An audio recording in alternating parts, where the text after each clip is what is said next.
Hello दोस्तों, स्वागत है आपका एक और न्यू वीडियो में। मैथ्स मॉन्टेज द्वारा। मेरा नाम है ओमकार पांडे और मैं आपके साथ पढ़ा रहा हूँ यहाँ पे इंडेफिनाइट इंटीग्रल। अब आज के दिन मैंने some important formulas of integration जो है इंडेफिनाइट इंटीग्रेशन स्टार्ट किया हुआ है और some important formulas of integration की बात हम लोग इसके बारे में चर्चा करने वाले हैं।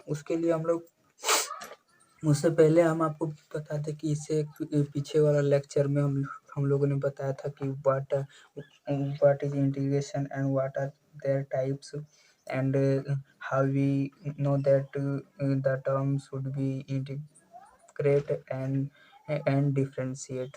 And today we will learn about some important facts and formulas of indefinite integral as given in NCERT syllabus in our class 12th. Okay, language change. सबसे पहले बात करी जाए सबसे कॉमन फार्मूला इंटीग्रेशन का। सबसे कॉमन फार्मूला की integration के सबसे कॉमन फार्मूला की वो ये है कि x का power n into D x is equals to होता है x n का पावर x का power n plus one by n plus one plus c.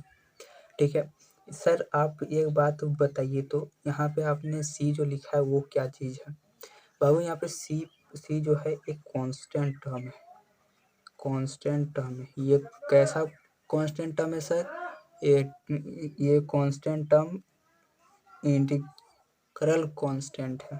ठीक, जैसे कि हम लोग डिफरेंशिएट में चेन रूल लगाते थे ना, चेन रूल लगाते थे जब तक कि x का डिफरेंशिएट कम्प्लीटली ना हो जाए तब तक हम उसको डिफरेंशिएट करते रहते थे। तो वैसा इसमें नहीं होने वाला है।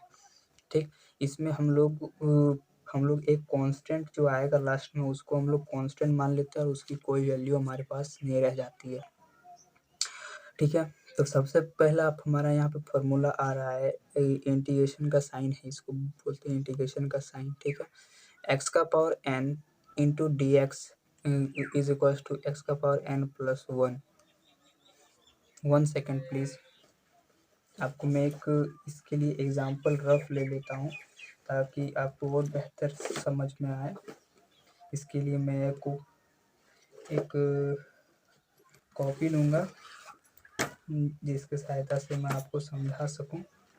कॉपी का बीच का पेज।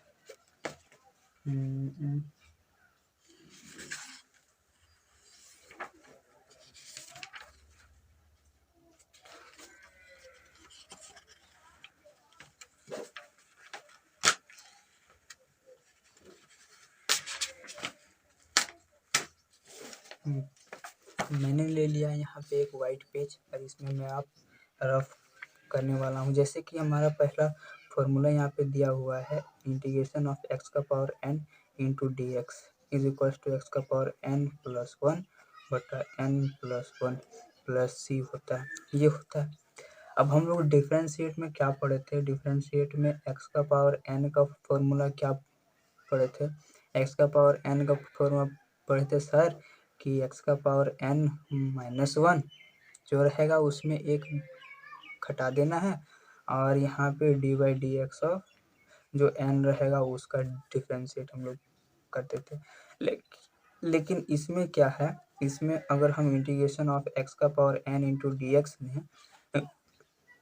लें तो इसमें क्या होगा कि हम x का पावर n जो है n तो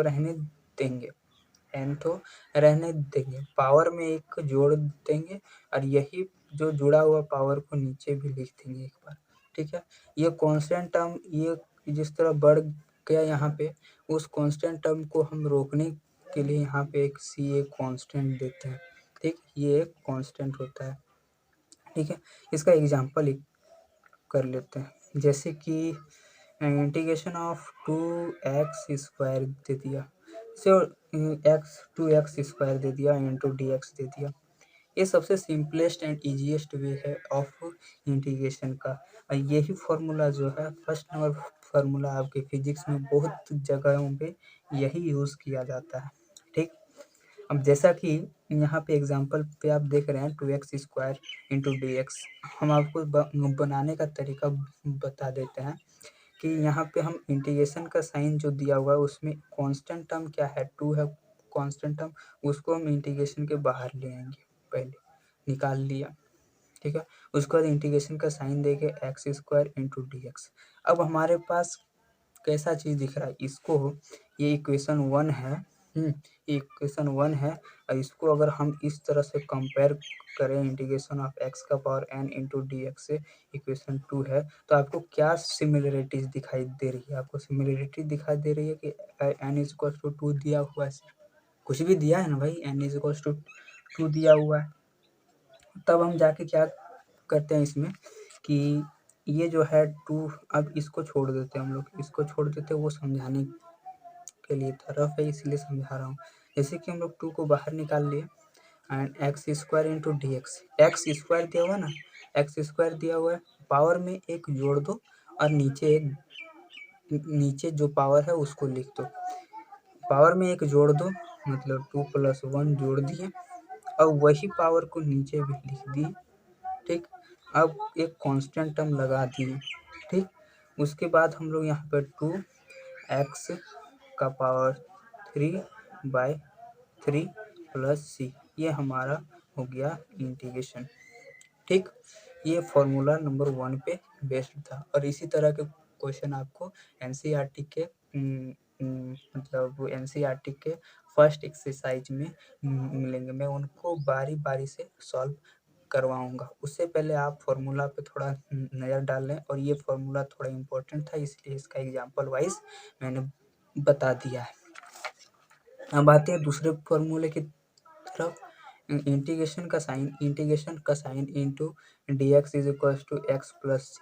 इंटीग्रेशन का साइन इंटू डी एक्स मतलब अगर यहाँ पे दिया हुआ है दूसरा नंबर फॉर्मूला की बात करें, इंटीग्रेशन ऑफ डी एक्स जो दिया है इज इक्वल टू क्या होगा, एक्स प्लस सी होगा, integration of D x is equal to x plus c होगा।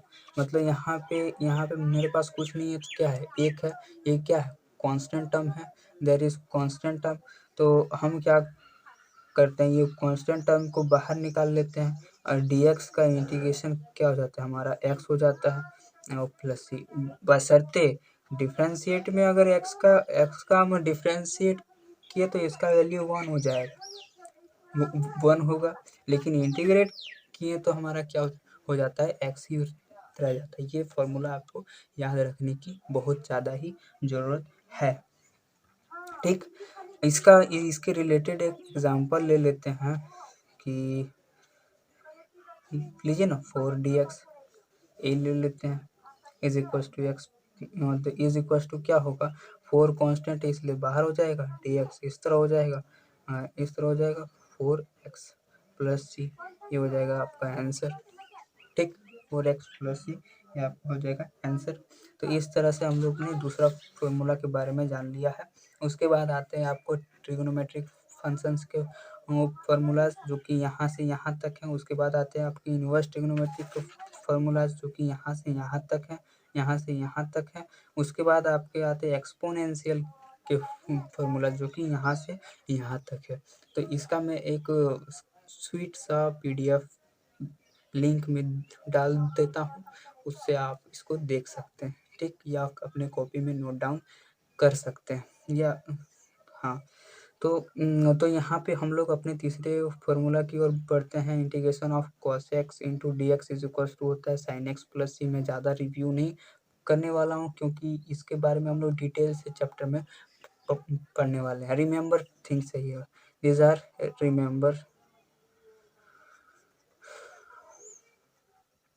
रिमेंबर थिंग्स, इसको याद रखने की ज़रूरत है। आप तकिया में लगा के सो जाओ या बेड पे चिपका दो पूरा बेड पे, या फिर वॉल पे रख दो, वॉल पे टांग दो लिख के, और सुबह शाम उठते बैठते मंत्र जैसा पढ़ते हैं।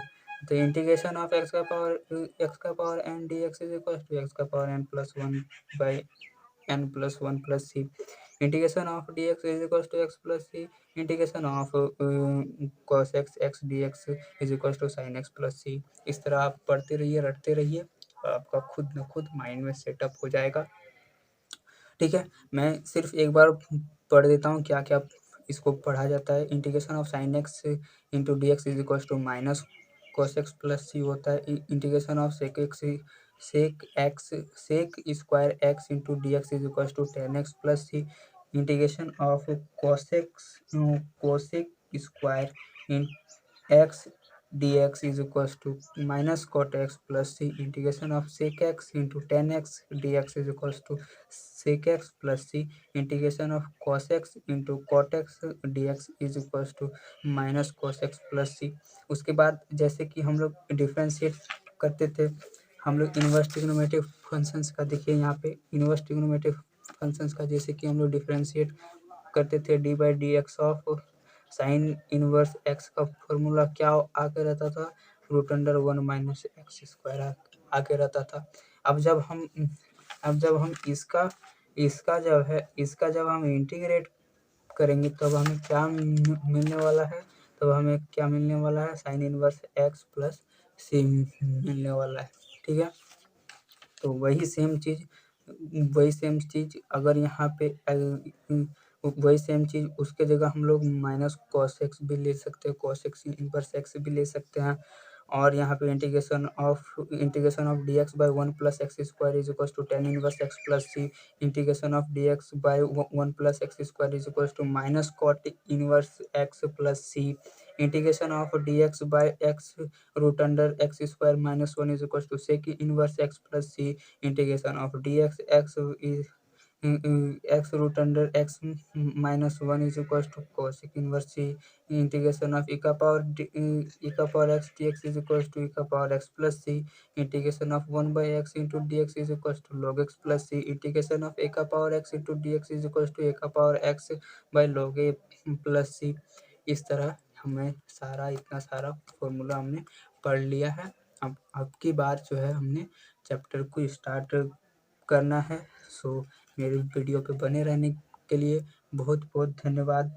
मैं आपसे यही गुजारिश करूँगा, जो भी आप पढ़ते हैं, जो भी आप लिखते हैं, उसको कंप्लीट कीजिए। जिस तरीके से आपको हेल्प मिलता है उस हेल्प को भी कंप्लीटली लीजिए, ये ना कि आप आधा अधूरा लेके उसको छोड़ दें। तो मैं आपसे यही रिकमेंडेशन करूँगा कि आप जो है वीडियोज़ को पूरा देखें और बीच बीच में मैं मज़ेदार बातें बोलता रहूँगा, हँसाता रहूँगा और हँसता भी रहूँगा। Thank you very much for bye for next video.